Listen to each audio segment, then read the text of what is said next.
വീട്ടിൽ കുറച്ച് കാലമായി, അങ്ങനെ കാലം കഴിക്കാൻ പാടില്ല. ഞാനത് 2 ദിവസം അശ്ലീലവും അശ്ലീലവും പറയുമ്പോൾ പറയാൻ വിചാരിച്ചൊരു കാര്യമാണ്. പക്ഷെ എന്നോടും ആ സമയത്ത് സമയം കിട്ടിയില്ല. ഒരു സൂചനയ്ക്ക് വേണ്ടി ഞാൻ പറയുന്നു, നാടും വിട്ടുപോയിട്ട് കൊല്ലങ്ങളോളം അന്യനാട്ടിലിരിക്കുന്ന ചില പുരുഷന്മാരുണ്ട്. കടുത്ത തെറ്റാണ് കേട്ടോ. നല്ല ആരോഗ്യമുള്ള യുവതികളെയും വീട്ടിലിരുത്തിയിട്ട് നിന്റെ ദുന്യാവ് സമ്പാദിച്ചിട്ട് നിനക്ക് മതിയാകുന്നില്ല. നീ ദുന്യാവ് ഇങ്ങനെ സമ്പാദിക്കാൻ വേണ്ടി ഭാര്യനെയും വീട്ടിലിരുത്തി അന്യനാട്ടിൽ എത്രയോ കാലങ്ങൾ പോയി ഇരിക്കുന്ന ഏർപ്പാട് നിർത്തണം സഹോദരന്മാരെ. ഒരു ചുരുങ്ങിയ കേസ് ചെലവായാൽ തന്നെ ഇടയ്ക്കിടയ്ക്ക് വന്നു പോയിക്കൊണ്ടിരിക്കണം വിദേശത്ത് പോകുന്നവർ. അത് നമ്മുടെ സ്ത്രീകളുടെ സുരക്ഷിതത്വത്തിന് അനിവാര്യമാണ്. അവരുടെ പാതിവൃത്യം സൂക്ഷിക്കാൻ അനിവാര്യമാണ്. നിനക്ക് തന്നെ മറ്റൊരു സ്ത്രീയുടെ മുഖത്തേക്ക് നിന്റെ കണ്ണ് പെട്ടുപോകാതിരിക്കാൻ അത് നല്ലതാണ്.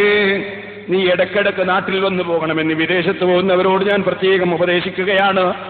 ഒന്നുകൂടി പറയട്ടെ, നിനക്കങ്ങനെ വരാൻ പറ്റാത്ത ചുറ്റുപാടാണെങ്കിൽ നിന്റെ ഭാര്യയെ നീ അങ്ങോട്ട് കൂട്ടിക്കൊണ്ടുപോകണം. നീ വിദേശത്ത് കൊണ്ടുപോയി നിന്റെ ഭാര്യന്റെ കൂടെ സന്തോഷത്തിൽ ജീവിച്ചോ. കാരണവന്മാരോട്, പാപ്പമാരോട്, ഉമ്മാമ്മമാരോട് ഞാൻ പറയുന്നു, മകന്റെ ഭാര്യനെ അങ്ങ് കൊണ്ടുപോവാണ് എന്ന് പറയുമ്പോഴേക്ക് നിങ്ങൾ വാളെടുക്കണ്ട. നിങ്ങളപ്പോഴേക്ക് പ്രശ്നം സൃഷ്ടിക്കണ്ട. ഓ കൂട്ടിക്കൊണ്ടുവന്നാ ഓൻ എന്ന് ചോദിക്കണ്ട.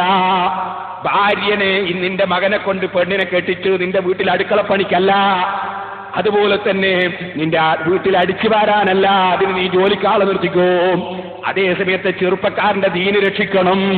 നിങ്ങളെ മക്കൾ നരകത്തിൽ കിടന്നുരുളുന്നതാണോ നിങ്ങൾക്ക് താല്പര്യം? നിങ്ങളെ മക്കളെ ഭാര്യമാർ കുറച്ച് ദിവസം കഴിയുമ്പോൾ സ്വന്തം മക്കളെയും വിട്ട് ഇറങ്ങിപ്പോകുന്നതിലാണോ നിങ്ങൾക്ക് താല്പര്യം?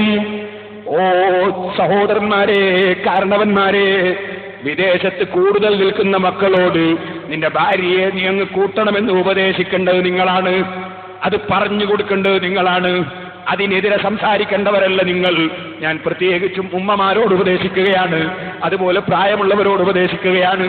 ഇതുപോലെ ചെറുപ്പക്കാര് ഹലാലായ നിലക്ക് ഭാര്യമാരുമായി സല്ലപിക്കുമ്പോഴും സന്തോഷിക്കുമ്പോഴും ചിരിക്കുമ്പോഴും അവർ പരസ്പരം ബന്ധപ്പെടുമ്പോഴും അവർ റൂമിലേതെങ്കിലും സമയത്ത് ഇരിക്കുമ്പോഴും നീ എന്താ എടുത്ത് കഴുത്തി കെട്ടുക്കുന്നതാണോ എന്ന് ചോദിക്കുന്ന ചില ഉമ്മമാരുണ്ട്.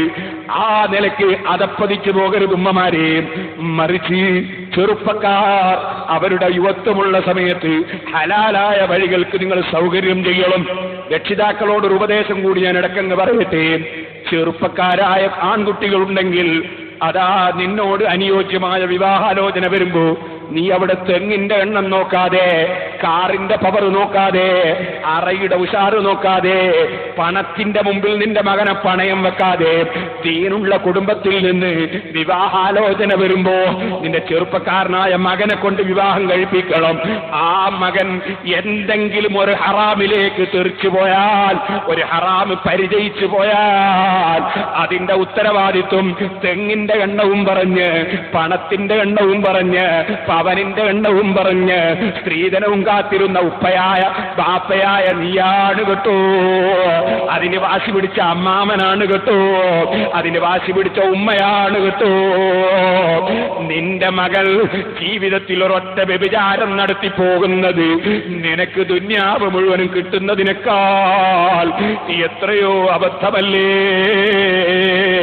നിന്റെ ഒരു മകനൊരു വ്യഭിചാരം നടത്തിയിട്ട് നിനക്കൊരായിരം തെങ്ങ് കിട്ടിയിട്ടെന്താ മോനെ, നിനക്കൊരായിരം പവന് കിട്ടിയിട്ടെന്താ മോളെ? മറിച്ച് നിന്റെ മകനൊരു ഹറാമ് ചെയ്യാതെ, നരകത്തിന് കാരണമാകാതെ, ചോദിക്കട്ടെ, നിന്റെ മകനെ ഈ ദുന്യാവിലുള്ള തീയിൽ ഒരു 5 മിനിറ്റ് കിടത്തും. ആ 5 മിനിറ്റ് കിടത്തുന്നതിന് ഒരു 10,000 പവന് തരാമെന്ന് പറഞ്ഞാൽ നിന്റെ മകനെ തീയിലിടാൻ നീ ഒരുങ്ങുമോ ഉമ്മ? നീ ഒരുങ്ങുമോ ബാപ്പാ? നിനക്കൊരായിരം തെങ്ങ് തരാം, നിന്റെ മകനെ 1 മിനിറ്റ് തീയിലിടുമെന്ന് പറഞ്ഞാൽ നീ അതിനൊരുങ്ങുമോ? സമ്മതിക്കുമോ? നിനക്ക് അല്ലാഹുവിന്റെ നരകത്തിൽ വിശ്വാസമില്ലേ? അതുപോലെ സ്വർഗത്തിൽ വിശ്വാസമില്ലേ? നിന്റെ മകൾ നിന്നോട് ചോദിച്ചിട്ടല്ല വ്യഭിചാരത്തിന് പോവുക, നിന്നോട് ചോദിച്ചിട്ടല്ല ഹറാമ് ചെയ്യാൻ പോവുക. നിന്റെ മകനെ നീ അതാ വിവാഹപ്രായമെത്തിയിട്ട് വിവാഹം കഴിപ്പിക്കാതെ നിർത്തിയാൽ അവൻ ഹറാമിലേക്ക് പോയി, അവൻ തീ കുണ്ടാരത്തിൽ നിന്നെരിയുമ്പോ ബാപ്പനെ ലാനത്ത് ചെയ്തില്ലേ? ബാപ്പയായ നീയും ഉത്തരവാദിയായില്ലേ? ഈ താഴ്ന്ന ദുന്യാവിനോടുള്ള പ്രേമം മനസ്സിന്റെ ഉള്ളിൽ പറിച്ചെറിയേണ്ട കാലം കഴിഞ്ഞില്ലേ? ഏത് മനുഷ്യനും ഈ ഭൂമിയിലുള്ള ജീവിതം അവസാനിക്കുന്ന ജീവിതം അല്ലേ? അതുകൊണ്ട് സഹോദരന്മാരെ, ഏത് രംഗത്തും അള്ളാഹുവിനെ ഭയപ്പെട്ട് ജീവിക്കണം കേട്ടോ, അള്ളാഹുവിനെ ഓർമ്മിച്ച് ജീവിക്കണം കേട്ടോ. അങ്ങനെ കണ്ണിൽ നിന്ന് വെള്ളമൊലിപ്പിക്കുന്നവർ, അതേ ഖുർആൻ പറയുന്നു, നജ്ജാശി രാജാവിന്റെ ആൾക്കാർ അള്ളാഹുവിന്റെ റസൂലിന്റെ ഹദറത്ത്